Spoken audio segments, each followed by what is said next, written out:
हाय दोस्तों, इस वीडियो में मैं आपको एक पैटर्न बताना चाहता हूँ या कह लीजिए कि काइंड ऑफ मिस्टेक मैं बताना चाहता हूँ, जो मैंने किया है। और मुझे लगता है कि ये एक परफेक्ट टाइम है उस मिस्टेक के बारे में बात करने का, क्योंकि I think currently I am going through that mistake और मैंने ऑलरेडी में ये सेम मिस्टेक मैं कर चुका हूँ। ठीक है, अब मैं आप ये लोग डिसाइड का आप ये चीज़ खुद डिसाइड करना कि ये एक मिस्टेक है या इसे एक पैटर्न कह सकते हैं टू ऑल द स्टूडेंट्स जो मल्टीपल अटेम्प्ट फेस करते हैं, या समबडी जो बहुत ही ज़्यादा एंशियस पर्सन है या ओवर थिंक करता है इरिस्पेक्टिव ऑफ जेंडर, वो ये चीज़ फेस करता है। ठीक है, और मैं सारे क्राइटेरियाज को फुलफिल करता हूँ क्योंकि मैं एक ओवर थिंकर हूँ। ठीक है, मैंने ऑलरेडी 8 अटेम्प्ट दे दिए सी इंटरमीडिएट के। ठीक है, और हाँ, तो ये एक पैटर्न है मेरा विच चीज़ की अभी जैसे जैसे एग्ज़ाम्स नज़दीक आते हैं ना, I just give up. No reason, nothing, no issues, nothing, I just give up और मैं बस बैठ जाता हूँ। This is something very personal to me. This is something which I have done mistake in my past. This is something which I am doing right now. पिछले I think 2 दिन से मैंने ढंग से पढ़ाई नहीं की है। ठीक है, लाइक नहीं की है समझ लीजिए आप। और इसका कोई रीज़न नहीं है। ठीक है, इसका कोई रीज़न नहीं। आप बोलेंगे कि घर में इश्यूज़, कुछ भी नहीं, कुछ भी नहीं है। इट्स जस्ट कि आई हैव एक्सेप्टेड इट कि भाई मेरे से एग्ज़ाम क्लियर नहीं होगा। मैंने ऑलरेडी 8 अटेम्प्ट्स दे दिया है और boom, why I at this point of time why I am even trying, I should just give up and I accept this fact कि मेरे से मई में भी क्लियर नहीं होगा। ऑल्दो अब मैं इसके स्टेजेस आपको समझाता हूँ। ठीक है, क्योंकि ये जो गिविंग अप का जो एटीट्यूड है ना, ये पूरा का पूरा ना आपके विल पावर से अटैच होता है। ठीक है, it is all this thing is my pattern, my identity pattern at this point of time. ये एक मेरी बोलते हैं ना काइंड ऑफ आइडेंटिटी बन चुकी है, क्योंकि ये ऑलरेडी मैंने पास्ट में करा हुआ है। ठीक है, ऐसा नहीं ना कि मैं पहली बार दे रहा हूँ मई का अटेम्प्ट, क्योंकि और मैंने फर्स्ट टाइम रीडिंग की है, सी इंटरमीडिएट फर्स्ट टाइम दे रहा नहीं, मैंने ऑलरेडी 8 टाइम्स दे चुका हूँ, जिसमें से सिर्फ 2 बार ही सक्सेसफुल रहा हूँ। एक बार मेरे को लॉ में एग्जामिशन मिला, एक बार बाकी के 2 पेपर्स क्लियर हो चुके हैं, मतलब ग्रुप 1 क्लियर हो गया मेरा। बाकी के 6 बारी मैं प्रॉपर फेल हुआ हूँ। ठीक है, एक बार बोथ ग्रुप्स दिया था, बाकी 5 टाइम सिंगल ग्रुप्स दिए थे। 4 बार ग्रुप 1 दिया था, 2 बार अभी तक ग्रुप 2 दे चुका हूँ। ठीक है, तो ये काइंड ऑफ एक आइडेंटिटी बन चुकी है मेरी, कि जैसे जैसे एग्ज़ाम नज़दीक आता है ना, मेरा विल पावर इतना कमज़ोर हो चुका है कि I just give up. No reason, nothing. मुझे इट्स लाइक कि मेरा माइंड एक्सेप्ट कर चुका है ये फैक्ट कि मेरे से 3 पेपर भी क्लियर नहीं हो सकता, एफएम, कॉस्टिंग, ऑडिट। ठीक है, और ये चीज़ का प्रूफ है ना दोस्तों, मुझे, क्योंकि ये चीज़ मैंने एक्सेप्ट कर लिया, और ये चीज़ मैंने एक्सेप्ट इस बात के लिए कर लिया है क्योंकि मेरा जो ग्रुप 1 है ना, ये आप लोगों को भी पता रहेगा अगर आप चैनल के सब्सक्राइबर हैं या मेरे वीडियोस देखते हैं, कि मेरा ग्रुप 1 कैसे क्लियर हुआ है। मतलब अब समझिए ना, मेरा ग्रुप 1 मई 24 में लॉ का पेपर एग्जाम हुआ, फिर सितंबर 24 में बाकी के 2 पेपर्स क्लियर हो गए। ठीक है, इट्स लाइक कि मैंने ग्रुप 1 भी क्लियर किया है, बट ऐसा नहीं क्लियर किया है कि भाई एकदम मज़ा ही आ गया कि भाई अपीयर किया बंदे ने, तीनों पेपर एक साथ क्लियर कर दिया। नहीं, 5th अटेम्प्ट था मेरा, तब जाके वो क्लियर हुआ है। ठीक है, और ये चीज़ में मुझे समझ में आ गया है कि तीनों, मतलब मैंने तो एक्सेप्ट ही कर लिया कि मेरे से तो तीनों पेपर एक साथ इस जन्म में तो नहीं हो सकते। ठीक है, और फिर मैं कॉम्प्रोमाइज़ करने लगता हूँ अपने साथ कि चलो 3 पेपर नहीं हुए, चलो एक काम करते हैं 2 पेपर क्लियर कर लेते, तो 2 पेपर को एग्जाम करते। तो उसमें भी मेरे को डाउट आ जाता है कि यार ऑडिट मेरा तो थ्योरी सब्जेक्ट तो है, मतलब मेरा स्ट्रॉन्ग पॉइंट तो है, बट ऑडिट में मार्क्स मिलता नहीं है एज सच। ठीक है, ऐसे वैसे भी मार्किंग स्कीम तो इस टाइम पे बहुत ख़राब चल रही है, तो उसको टारगेट कर नहीं सकता। ग्रुप 1 में लॉ था तो चलो मैंने उसको टारगेट कर लिया था, बट ग्रुप 2 में ऑडिट को टारगेट नहीं कर सकता। प्रैक्टिकल सब्जेक्ट में मेरा इनहेरेंट लिमिटेशन है कि मैं उसमें हूँ ही वीक, मेरे से मार्क्स ही नहीं बन रहे, तो वहाँ तो मैं देख ही नहीं पा सकता, तो मैं जाऊँ कहाँ, मतलब जाऊँ तो जाऊँ कहाँ। ठीक है, तो फिर मैं 2 सब्जेक्ट का स्कोप करता हूँ। ठीक है, कि मैं अब ठीक है, अब मैं 2 सब्जेक्ट को प्रिपेयर करूँगा, एफएम एंड कॉस्टिंग।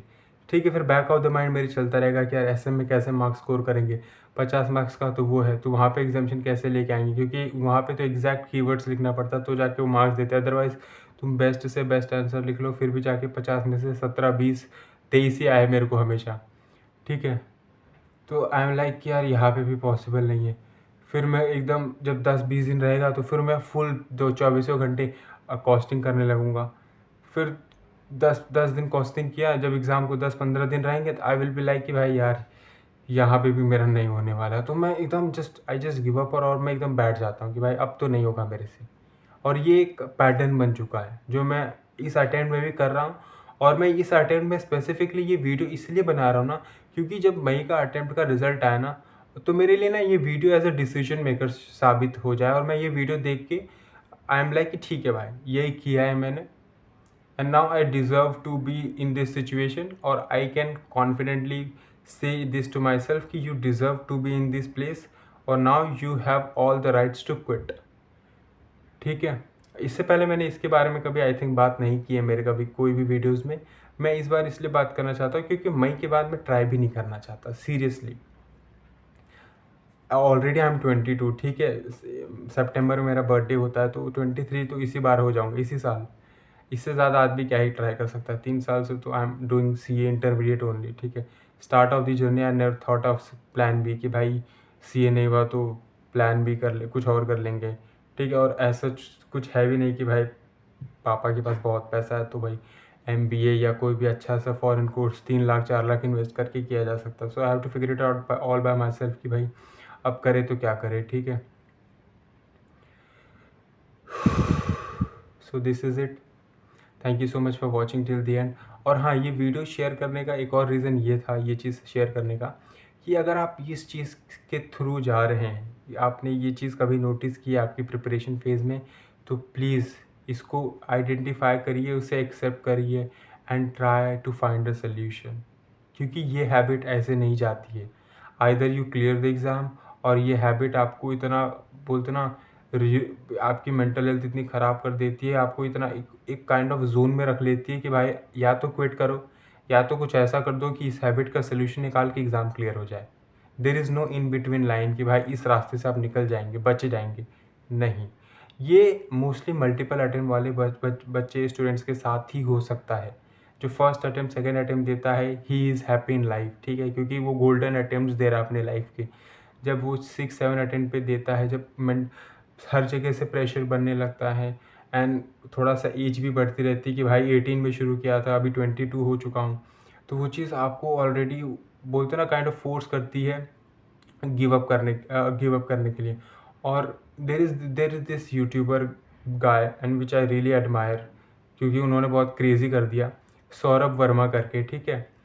उन्होंने जनवरी का एग्ज़ाम दिया था, आई थिंक उनकी एज 23 है, और एग्ज़ाम के 1 महीने पहले उन्होंने वीडियो बनाया कि भाई अब मेरे से एग्ज़ाम क्लियर नहीं हुआ है जन 26 का, बट आप लोग एक्सपेक्ट मत करिए मैं पास हो पाऊँगा, but I will try my best, ठीक है। और उस पॉइंट ऑफ टाइम पे बंदे ने लॉ प्रिपेयर नहीं किया था, एडवांस अकाउंट में एज सच भी कुछ उसका खास प्रिपेयर नहीं था, और डीटी में सिर्फ डीटी जीएसटी में सिर्फ जीएसटी प्रिपेयर था। एंड इवेंचुअली जब रिजल्ट आया जन 26 का, तो वो बंदा वीडियो बना के बोलता है कि आई cleared it. I was like कि ये कैसे हो सकता है यार, मतलब अगर इस इंसान की ये पोजीशन है 1 महीने पहले एग्ज़ाम की, और वो रिज़ल्ट के दिन आके बोलता है कि भाई मेरा पास हो गया, तो आई एम लाइक ये, फिर मुझे रियलाइज़ हुआ कि ये बंदा क्यों पास हुआ और मैं क्यों फेल होता हूँ बार बार।